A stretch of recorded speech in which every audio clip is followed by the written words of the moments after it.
తనపై వస్తున్న ఆరోపణలపై ఎంపీడీఓ జ్యోతిలక్ష్మి స్పందించారు. తను ఎలాంటి తప్పు చేయలేదన్నారు. ఎంపీఓ నుంచి డబ్బులు తీసుకున్నట్టుగా నిరూపిస్తే తన ఉద్యోగానికి రాజీనామా చేస్తారన్నారు. ప్రభుత్వ నియమ నిబంధనలకు అనుగుణంగా పనిచేయటం చెప్పడం వల్లే తనపై ఇలాంటి అవినీతి ఆరోపణలు చేస్తారని తెలిపారు.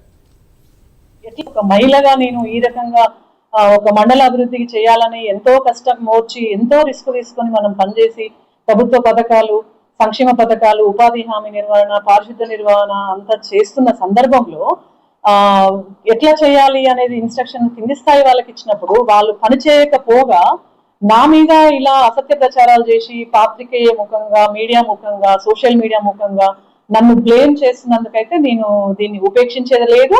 ఒక మహిళగా కూడా నేను దీనికి ముందుగా వెళ్ళడానికి నేను వెళ్తాను.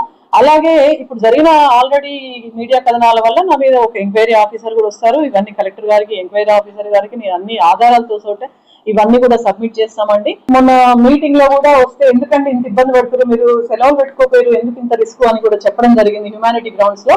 దాన్ని అతను కూడా అది కనికరించకుండా ఇప్పుడు నేను హాస్పిటలైజ్డ్ అయ్యాను, దానికి కారణం ఎంపీడీ అనడం అయితే ఇది చాలా అందరూ నేనైనా ఇంకా ఇతరులైనా సరే హ్యుమానిటీ చూపిస్తున్నారు. అతని హెల్త్ బాగాలేదంటే కాస్త మనము హ్యుమానిటీ చూపించాలి, కానీ దాన్ని అడ్డం పెట్టుకుని ఒక మహిళా ఎంపీడీఓని హెరాస్ చేసిందని చెప్పడం తప్పు. మరి ఈ కాలు ఆపరేషన్ దీనికి బ్లడ్ సర్క్యులేషన్ జరగడం లేదు, సమ్ ఏదో ఇది ఉంది స్టంట్ వేయాలనే క్రమంలో మరి ఎంపీడీఓ ఉద్యోగం చేయమని చెప్పడం వల్ల ఇటువంటి ప్రాబ్లం వచ్చిందో నేను ఇది కలెక్టర్ గారి ద్వారా డాక్టర్ సర్టిఫికేషన్ కూడా తీసుకుంటాను. మరి ఇది